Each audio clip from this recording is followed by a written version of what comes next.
तो नाज़रीन कराम, आज हम आपके लिए लेकर आए हैं अल्लाह के नबी हजरत नूह अलैहिस्सलाम की कश्ती का वाक़या। जी हाँ नाज़रीन, हजरत नूह अलैहिस्सलाम और एक बूढ़ी औरत जो आपकी कश्ती से बाहर रह गई, लेकिन उस पर अज़ाब इलाही का कुछ असर नहीं हुआ। जी हाँ नाज़रीन, सुनने में अजीब है लेकिन ये हकीकत है।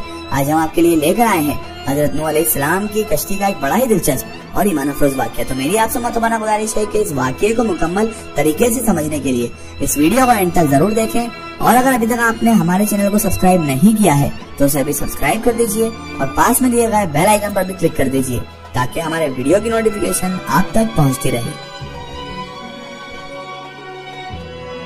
मोहतरम नाज़रीन कराम, जब अल्लाह के नबी हजरत नूह अलैहिस्सलाम कश्ती बना रहे थे तो एक मोमिना बूढ़ी खातून रोज अल्लाह के नबी नूह अलैहिस्सलाम के पास अपनी गठरी लेकर आती और कहती, ऐ अल्लाह के नबी, कब कश्ती रवाना होगी?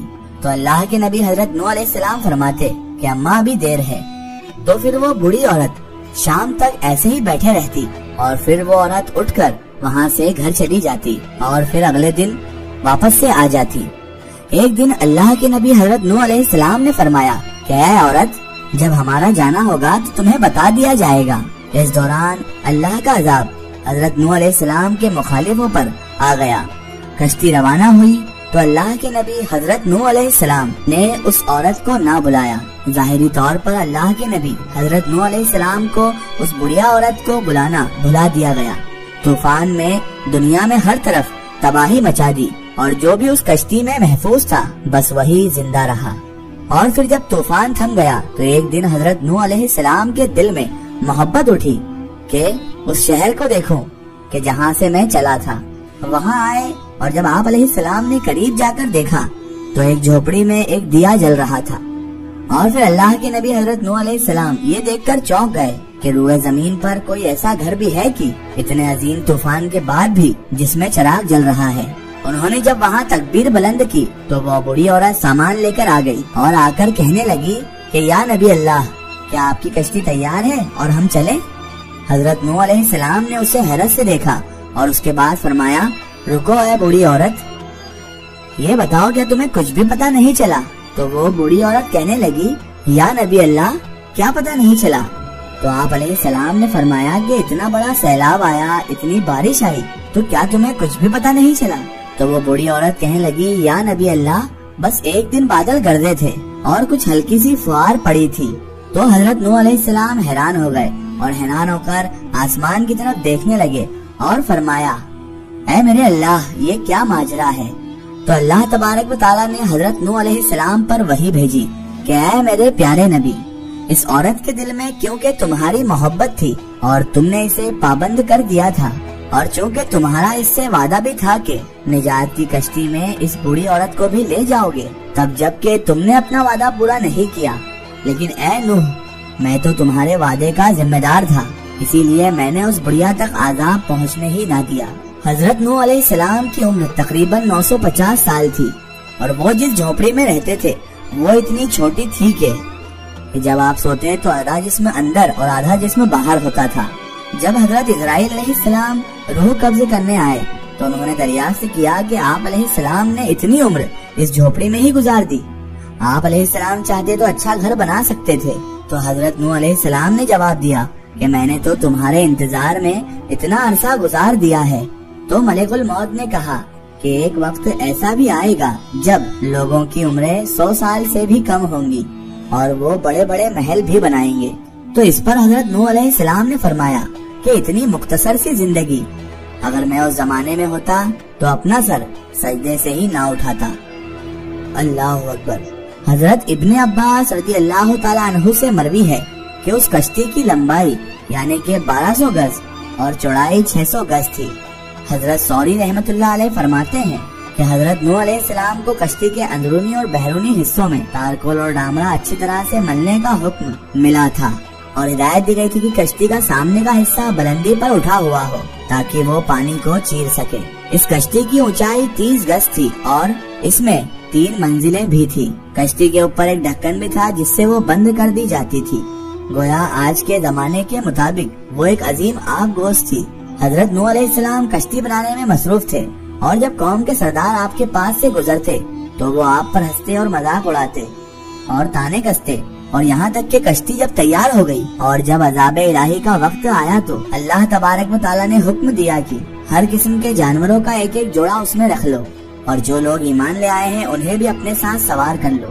حضرت نوح علیہ السلام نے احکام خداوندی کے مطابق سب کو سوار کر لیا اور اس کے بعد عبادت الہی میں مصروف بھی ہو گئے۔ آخرکار پھر طوفان کے آثار ظاہر ہونے لگے اور پھر دیکھتے ہی دیکھتے زمین کے ہر گوشے سے پانی ابلنے لگا اور اب ہر شے کو بہا لے جانے کے در پر تھی۔ گویا قیامت کا منظر تھا۔ کشتی طوفان جیسی پہاڑ جیسی لہروں پر چلتی ہوئی جا رہی تھی۔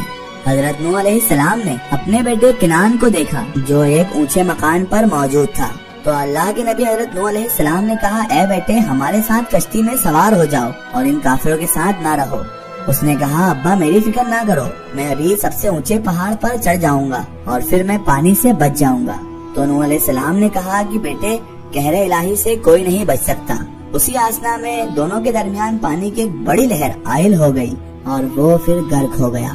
حضرت نوح علیہ السلام نے اپنے رب سے اپنے بیٹے کی مغفرت اور نجات کے لیے عرض کی، اے پروردگار، تو نے میرے گھر والوں کی بخشش کا وعدہ فرمایا ہے، تو یہ میرا بیٹا بھی میرے گھر والوں میں سے ہی ہے۔ اللہ تبارک و تعالیٰ نے ارشاد فرمایا کہ اے نوح، وہ تیرے اہل میں سے نہیں ہے کیونکہ اس کے اعمال اچھے نہیں ہیں۔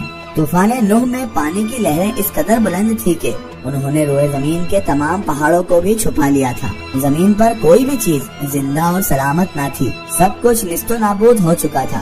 حضرت نوح علیہ السلام کی پہاڑ نما کشتی تھی جو اللہ کی مدد سے پانی کی بلند و بالا لہروں پر موج نما تیرتی پھر رہی تھی۔ حضرت ابن عباس رضی اللہ تعالیٰ عنہ سے روایت ہے کہ کشتی میں 80 اشخاص تھے اور ہر ایک کے ساتھ ان کا کنبہ بھی تھا، اور یہ لوگ کشتی میں تقریباً 150 دن رہے، اور پھر اللہ تبارک و تعالیٰ نے کشتی کا رخ مکہ مکرمہ کی طرف پھیر دیا تھا، اور پھر کشتی 40 دن بیت اللہ شریف کے ارد گرد چکر لگاتی رہی۔ اس کے بعد اس کا رخ جبل جودی کی طرف پھیر دیا گیا جہاں پر وہ ٹھہر گئی۔ پھر حضرت نوح علیہ السلام نے اہل زمین کی خبر لینے کے لیے ایک کوے کو بھیجا۔